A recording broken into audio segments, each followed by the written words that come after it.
I'm Christopher Matthews. I'm the team leader for climate change in C4 ECRAF, and I'm going to introduce my two colleagues in a minute. But first, I'm going to introduce you to the title of the session: the importance of research on REDD+ and on blue carbon for the policy process and research needs now and in the future. You may have found a little bit different name in the program.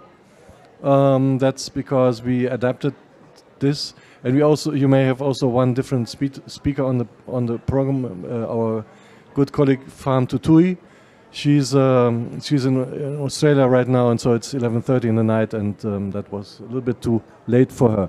So instead, we have here first Amy Duchel, who is team leader for forest and climate change in FAO, and also a good colleague and former colleague in C4 for, I guess, 20 years or 15 years. Okay, almost there. And we have Daniel Modiaso, who is professor in the International University in Bogor, Indonesia, but he's also a colleague in C4, working on the peatland program that we have for many years, also 15 years. But you work with us longer, no, right? 22. Well, he's also the president of the Academy of Science of Indonesia, so. A lot of expertise, I guess. And I just listened to your other interview this morning where you said you had 30 cops behind you. So there's a lot of cops behind his belt. Yeah. So, and we want to talk about the role of research because today is the Science, Technology and Innovation Day in this forest pavilion. So it's the last session almost, and we're going to talk about science. Don't run out yet. We hope to make it interesting for you. So I want to start with Amy, actually. So where has science, in your view, because we have been working together on REDD+ for a long time, and actually Amy has also headed that program for some time while I was doing different things. So what is your experience with REDD+, science for REDD+, what has it achieved? What is there that wouldn't be there without science? Or what did this research achieve? Okay, thanks so much, Christopher, for the invitation. It's nice to be able to talk science again. I appreciate it. I think there's probably three areas of research that really enabled REDD+ to get off the ground. And the first was all of the work that was done on anthropogenic emissions from land use. I mean, the fact that we can say with confidence, halting and reversing deforestation can reduce 11% of emissions, and all the work that's been done on sinks, that's because of decades of work on anthropogenic emissions from land use. So I think, and it was really interesting, I was in a session of the IPCC earlier today and with Giacomo Grassi, and it was really interesting because they brought together colleagues from the global modeling side and the national greenhouse gas inventory side because it's still trying to resolve a lot of that science, that there, those processes come at the question from two different ways, and it obviously has huge policy implications. But that's what really raised forestry to the top of the climate agenda. So that's the basis for REDD+. I think the second area of work was all of the work on drivers, and that's related to the first area, but really the understanding of the contribution of especially unsustainable agriculture to deforestation. And so that when, the whole REDD+ really started, we were sort of in the forest sector, and we realized very quickly that no, we had to work across the landscape because the drivers were not necessarily inside the forest sector. And then probably the third area of work, but this is a big area of work, but all of the governance work.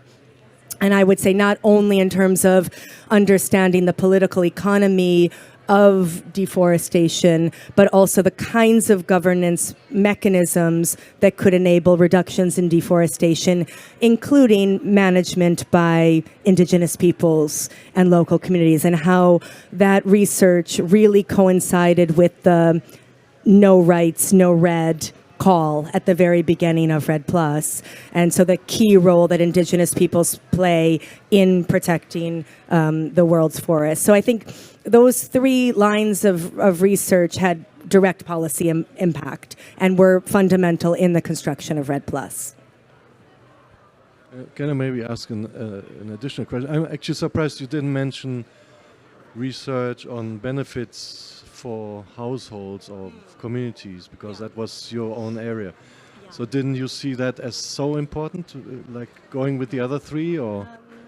So I think that would be important now, because I think one of the things that maybe we did too much in the REDD+ research at CIFOR, and the only reason we did this is because there was nothing else to study, but we put a lot of attention at the household level on the demonstration projects. So as you remember in COP13 in Bali, there was a call for REDD+ demonstration projects as a way to transition to jurisdictional REDD. But the idea wasn't to stay there. And so when you look at Article 5 of the Paris Agreement, that's really at the jurisdictional level. And so I think, and in fact, a lot of the current confusion we have and some of the discreditation of carbon markets is because of project level work on things that are labeled REDD+ projects, but aren't necessarily REDD+ impact. And so I think ultimately that's created quite a bit of confusion including in terms of trust in forest carbon markets. So we can talk about future directions next, but so that's why I don't emphasize that area right now. Yep. Okay, thank you, Amy. So Daniel, you have been also working with research, but not necessarily on REDD+, of course, but mostly focused on peatlands, tropical peatland forests, and mangroves. So what's your experience with the role of science there? Right. So I've been very much involved in the MRV side of the REDD+, and I think it's also ensure the credibility of project, whether it's going to be national or subnational level. Having a strong MRV capacity is very important. And during that period, I've been working, as you said, mainly on wetland and peatland and mangrove. And it's very timely that during the process, the IPCC attracted us to contribute on the IPCC guideline on wetland. So the supplement of that guideline, especially for wetland, is very much contributed by our team, if you wish. We've been leading through 3 chapters of the 5 chapter of the IPCC guideline for draining peatland, rewetting peatland on mangrove, and most of the emission factors, mainly coming from our research and our partners, put it in the emission factors, which is very important for country to calculate and do their inventory, especially for wetland. So I think what is the striking thing from the exercise is that so much carbon is stored below the ground. And this has been underestimated because most of this study are based on most of the project are based on the classical forestry practices where you see forest or tree as carbon storage. But you have 5-10 times higher below the ground. And this is very important to put in the negotiating table, because you can treat it like oil. This is brown or blue oil in it. So if you trying to convince people not to emit fossil burning, then why don't you also appreciate the way people are conserving below ground carbon? It's been stored there for 15,000 years, 20,000 years. It's just like brown oil, brown coal, and it's equally important to have that numbers as well. Yeah. It would have become the oil of the future, 100,000 years from now, or million years. Exactly. But now we are cutting it out. Yeah. Okay. Yeah. That's super interesting. So how does it work then to bring this this MRV, the emission factors, to collaborate with the country, like in your case Indonesia, but you have also worked in other countries? Yeah, that's right. Indonesia is one. We try to help establishing the so-called forest reference emission level with the sort of basic approaches using the chains of land cover, but also inducing the idea of calculating or including soil carbon and also non-CO2 gases, which is equally important because N2O and methane has much more global warming potential. So if you don't include them, you miss the boat. We don't want to miss the boat. Okay, thank you. So, Amy, looking forward, looking to the future. Now you said already what you want to say, and maybe have a few more points. But so, what would be the role of science, looking at the next 5 to 10 years, particularly with regard to REDD+? Yeah, so I think, again, there's a few areas where I would focus, especially now. It's been interesting, having been at C4 for so long and working on REDD+ from a science perspective, and then moving to FAO and seeing how FAO is supporting countries in terms of REDD+ implementation. And so I have a certain clarity, I think, of what I would recommend to the science community working on REDD+ to really, meet current needs. I think one of them, and it's building off of this impact evaluation work that we did do at C4, and I have to say that was absolutely important, setting up this really quasi-experimental design, and it focused on REDD+ projects, but easily that could be applied to jurisdictional REDD+ programs, because everybody wants to know what the impact of interventions are, whether it's on forests or local people. And to be able to do that, you really need to have a before-after control intervention design, because otherwise you're never going to be able to actually say what was the impact of a given intervention. And I think all of that work from the Global Comparative Study on REDD+ allowed us to really refine that scientific methodology of understanding what the impact of given interventions were, whether they were restrictions on land use, payments for environmental services, enabling measures, and the bundle of those, how those were working together. We now know that is possible to tease out and really understand impact on the ground. And so I would say, apply those methods to jurisdictional REDD+, especially because right now many agreements are being signed. The state of Pará is developing with the LEAF Coalition an emissions reduction program. This is the time actually that before-after control intervention accompanying research could actually inform the adaptive management of such a program. So I would definitely focus on that, but at the jurisdictional scale. I think the other area of research that absolutely has to be undertaken is understanding that the forests that are, in all of the models and in, that we're counting on in terms of carbon sink are not the same forests of yesterday. And I think we see that in real time, and we're seeing that the capacity of the land sink is changing. And it's because of climate change and the intensity and frequency of wildfires and other climate-fueled stressors. So I think more research on understanding what those changes in terms of capacity of forests and trees. We're putting a lot of demand on forests and trees to save us, and including calls for substitution in the building sector, which are absolutely important and viable. It's just that what is the limit that forests and trees can do to actually help us without massively reducing emissions from energy sector? So I think those two would be somewhere where I would focus. Yeah, that is interesting. I mean, the last point, actually, we want forests as buffers and as offsets for other deeds like using fossil fuels. We want also, but at the same time, when we get out of fossil fuels, we want to get all these products from the biomass that comes out of forests. So somewhere it doesn't fit, right? And we don't have a good number on how to make it fit, right? Yeah. Okay. Yeah.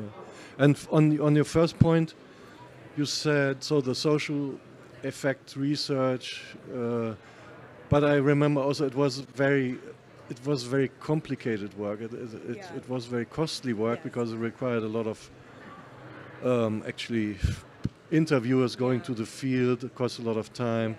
So have you somehow have a better understanding now of what works better and what can be maybe dropped from these things? Yeah, I mean, I think for those detailed socioeconomic impacts, the only way is to really have field data. But there are many sources of secondary data and census data and sort of other kinds of data that can be leveraged in a quasi-experimental design that can give you a sense and a signal of socioeconomic impact of different intervention types.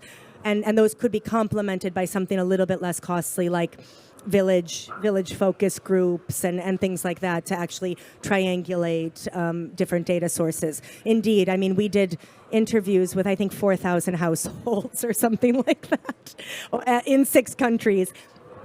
That was extremely costly and extremely rich data. And I hope more papers will continue to come out of those data sets, because they were 3 points in time: 2010, 2014, and 2018.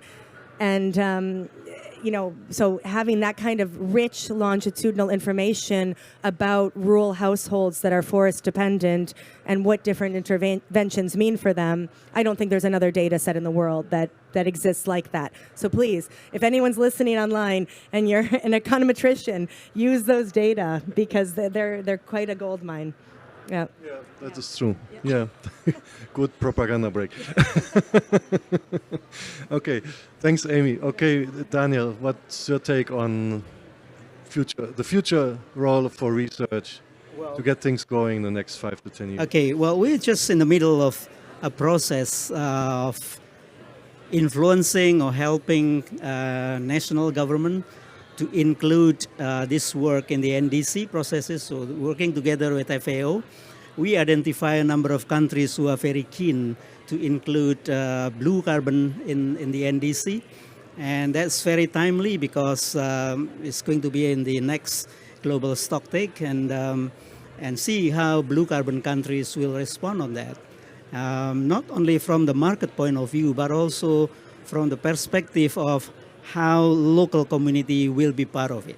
So in the NDC, it's very hard to see how this national kind of reporting system engages with the community. And at the same time, I'm also a bit of infected with the social science work and trying to consider, okay, I think this is the right time to look at that, especially when you're looking and working with coastal community.